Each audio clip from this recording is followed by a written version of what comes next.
G'day, I'm Warwick Schiller, and recently I did some videos of this warm blood mare that Kendall that works for me is starting, and the videos were about introducing the snaffle and then up to riding in the snaffle. And one of the ones was on the day that she was good with the snaffle on and we were starting to teach her how to respond to that snaffle. You may have seen that one, and on YouTube there was a comment on there that I've got to read to you because this is quite important with horses.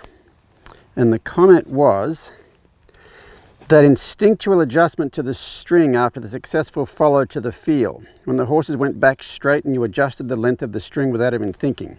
Horsemen have to be that deeply instinctual with the tools which give the aid. These subtle things keep communication as clear as can be. Always nice to see.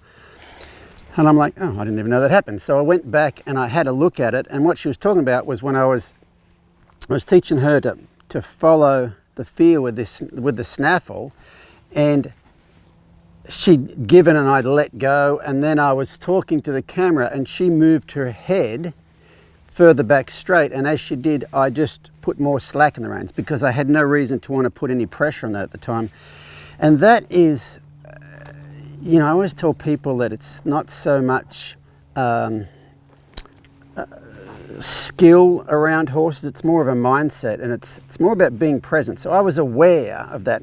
And I think a lot of people have trouble with their horses because they do things with this lead rope they're not aware of, and they kind of teach the horses to give one of 5 different responses. You know, sometimes you pick up on it, and when they give, you give. But sometimes they pick up on it, you're not really aware, and they pull your hand, and sometimes you pull on it and you ignore them, and things like that. And it's just got to do with being present and aware. And I've had a lot of people that say, you know, oh, I don't know if I could do that. I don't know if I could concentrate that much. And this would be at a clinic, and I'd say, well, who drove you here? And they go, well, no one drove me here. I drove here. And I'm like, so do you mean you drove down the road for an hour with a steering wheel in your hand and you never forgot at one point in time that you were holding that steering wheel?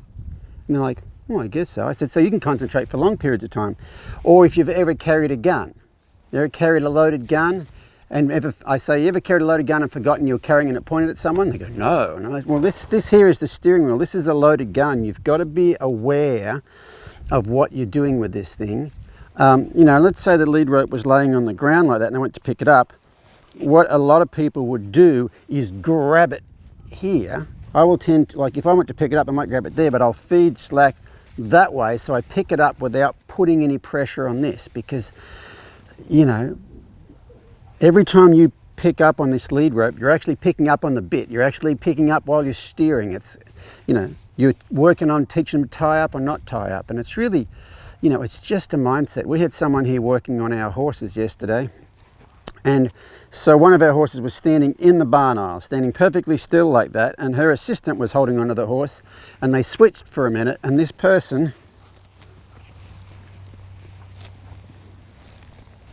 gathered up the lead rope and stood there like that, leaning on this horse's halter, holding it there with it. And she's having a conversation with me, and she had no idea she'd done it, because like as soon as she got handed the lead rope, she just kind of shortened it up and grabbed a hold of this thing. And I see a lot of horses, troubled horses, that are led with a lot of pressure on this, and that, you know, that I think that causes a lot of the troubles that they'd like to fix, and people don't realize that the thing that they're doing there is causing a lot of the problems. But so it's just, you know, it's just about being able to be present and aware. It's the same as, you know, your legs under saddle. You want to make sure your legs aren't kicking them when you don't mean to. It's just about having clear communication, and clear communication starts with, I don't know, I guess self-awareness. And oh, hello, miss. And so that's pretty much all I have to say about that. But just be aware of that stuff, because it's really, really important.